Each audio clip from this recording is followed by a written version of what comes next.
হারিয়ে যাওয়া সোনার নগরীর রহস্য, ইতিহাস নাকি কিংবদন্তি? ভাবুন তো, একদিন আপনি একটি পুরনো মানচিত্র খুঁজে পেলেন। সেখানে চিহ্নিত করা আছে একটি শহর যার রাস্তা ছিল সোনা দিয়ে তৈরি, আর প্রাসাদগুলো ঝলমল করত রত্নের আলোয়। কিন্তু আশ্চর্যের বিষয় হল, সেই শহরের কোনো অস্তিত্ব আজ আর নেই। তাহলে কি সত্যি এমন কোনো শহর ছিল, নাকি সবটাই কল্পকাহিনী? আজ আমরা জানব হারিয়ে যাওয়া সোনার নগরীর রহস্য। অনেক শতাব্দী আগে দক্ষিণ আমেরিকার গভীর জঙ্গলে একটি কিংবদন্তি ছড়িয়ে পড়ে। লোকেরা বিশ্বাস করত জঙ্গলের কোথাও লুকিয়ে আছে এক বিশাল ধনী নগরী। নগরীর রাজা নাকি প্রতিদিন নিজের শরীরে সোনার গুঁড়া মেখে দেবতাদের উদ্দেশ্যে পূজা করতেন। এই গল্প ধীরে ধীরে ইউরোপে পৌঁছে যায়। এরপর শুরু হয় সেই নগরীর খোঁজ।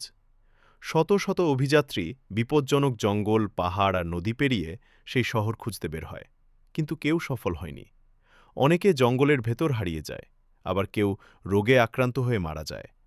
তবুও সোনার নগরীর রহস্যের সমাধান হয়নি বছরের পর বছর।